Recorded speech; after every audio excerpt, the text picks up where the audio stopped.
욥기 9장 3절과 4절 말씀 제가 읽겠습니다. 사람이 하나님께 변론하기를 좋아할지라도 첫마디에 한마디도 대답하지 못하리라. 그는 마음이 지혜로우시고 힘이 강하시니 그를 거슬러 스스로 완악하게 행하고도 형통할 자가 누구이랴. 아멘. 전능하신 하나님, 전능하신 하나님이라는 제목으로 하나님 말씀 전하겠습니다. 인간은 종종 자신의 힘과 지혜로 삶을 헤쳐나가려고 합니다. 하지만 삶의 문제와 고난 앞에서 우리는 자신의 한계를 절감하게 됩니다. 욥도 그랬습니다. 그는 이해할 수 없는 고난 앞에서 하나님의 주권과 자신의 무능함을 깊이 묵상하며 이렇게 고백합니다. 사람이 하나님과 논쟁을 한다고 해도 그분의 첫마디 말씀에 한마디도 대답하지 못할 것이다. 하나님이 전지전능하시니 그를 거역하고 온전할 사람이 있겠느냐. 욥은 하나님의 지혜와 권능이 인간의 생각을 초월하며 그 앞에서 우리는 겸손히 엎드려야 함을 인정하고 있습니다. 오늘 우리는 이 말씀을 통해 우리를 붙드시는 하나님의 권능이 무엇이고 그것이 우리 삶에 어떤 의미를 가지는지 묵상해 보겠습니다. 욥은 하나님의 지혜와 능력이 무한함을 강조합니다. 그리고 인간이 하나님과 논쟁할 수 없음을 고백하고 있습니다. 이것은 하나님의 전능하심과 인간의 유한함을 대조하는 중요한 진리입니다. 하나님과 우리가 올바른 관계를 갖는다는 것은 창조주 하나님과 피조물인 인간 나 자신을 명확하게 깨닫는 것이죠. 그리고 전적으로 하나님을 의지할 때 그 전능하신 하나님의 능력이 우리의 삶에 나타나기 시작합니다. 특별히 사람의 마음을 움직일 수 있는 사람은 없잖아요. 근데 하나님께서 그 마음을 움직여 주십니다. 어제도 오후에 새가족 양육을 하는데 평생 불교도로 사신 분이 저한테 이런 고백을 하는 거예요. 목사님이 보고 싶다고, 교회에 오고 싶다고, 그리고 지금 내 마음의 문이 많이 열렸다고.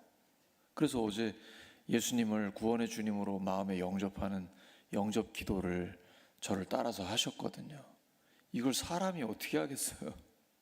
성령의 감동으로 가능한 거죠. 하나님은 말씀으로 천지를 창조하셨습니다. 그래서 우리가 말씀을 붙들고 기도하는 거예요. 말씀 자체의 능력이 있기 때문이죠. 말씀이 하나님이기 때문입니다. 홍해를 가르시고 이스라엘 백성을 구원하셨습니다. 다 말씀의 능력입니다. 예수 그리스도께서는 인류를 구원하시기 위해 십자가에 죽으시고 부활하셨습니다. 죽음까지 이기셨습니다. 불가능은 없습니다. 하나님께는 모든 것이 가능합니다. 캐톨릭이 극도로 타락한 상태에서 어처구니 없이 면죄부를 팔면서 돈을 벌었던 그 중세 시대죠. 지금부터 한 500여 년 전입니다. 그때 하나님은 마틴 루터를 통해 종교개혁을 일으키셨고, 루터는 하나님의 능력에 의지하여 세상의 핍박을 견뎌냈습니다. 또한 하나님은 조지 밀러를 통해 수천 명의 고아를 돌보셨습니다. 밀러는 사람에게 도움을 청하지 않았습니다. 오직 기도했어요. 그런데 하나님의 기적적인 공급하심을 경험했습니다. 우리는 종종 자신의 한계를 인정하지 않고 하나님과 논쟁하려 할 때가 있습니다. 그러나 하나님의 권능이 우리의 연약함을 뛰어넘는다는 사실을 신뢰할 때 우리는 더욱 담대하게 살아갈 수 있습니다. 내 힘이 아니라 전능하신 하나님의 능력으로 살아가기 때문입니다. 욥은 하나님이 강하시고 그분을 거역하고 형통할 자가 없다라고 선언합니다. 하나님의 권능은 우리를 보호하고 인도하시는 하나님의 능력입니다. 하나님께서는 다니엘과 세 친구들을 사자굴과 풀무불에서도 보호하셨습니다. 바울과 실라는 감옥에서도 기도하고 하나님을 찬양하며 지진으로 옥문이 열리는 것을 경험했습니다. 잠언 29장 25절입니다. 사람을 두려워하면 올무에 걸리게 되거니와 여호와를 의지하는 자는 안전하리라. 사람을 두려워하지 마시기 바랍니다. 사람 두려워하면 스스로 함정에 빠집니다. 발목 잡혀서 전진을 못해요. 오직 하나님을 의지하시기 바랍니다. 그러면 어디 있어도 안전합니다. 부활하신 주님이 우리에게 약속하셨습니다. 볼지어다 내가 세상 끝날까지 너희와 항상 함께 있으리라. 우리는 어려운 상황 속에서도 하나님의 권능을 신뢰할 수 있습니다. 하나님은 우리의 보호자시며 우리를 위험에서 건지시는 분이십니다. 예상치 못할 때 갑자기 하나님이 도와주십니다. 늘 깨어 있어야 합니다. 기도하다 보면 엘리야가 보았던 손바닥만한 구름이 보입니다. 그리고 그 구름은 커져서 3년 반의 가뭄을 한순간에 해결합니다. 그게 바로 하나님의 능력입니다. 오늘 기도하시면서 손바닥만한 작은 구름을 보시기 바랍니다. 영적인 눈이 열리면 보입니다. 믿음의 눈이 열리면 보입니다. 욥은 하나님 앞에서 인간의 논쟁이 무의미함을 깨달았습니다. 시간 낭비예요. 오직 하나님을 신뢰하는 태도로 나아가고 있습니다. 우리의 신앙은 하나님의 권능을 인정하는 데서 시작됩니다. 그러니까 믿음이 있다라는 것은 창세기 1장 1절을 믿는 것입니다.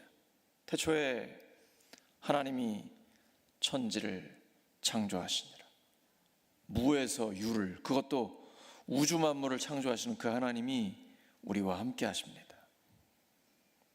아브라함은 그 하나님의 약속을 믿고 순종함으로 믿음의 조상이 되었습니다.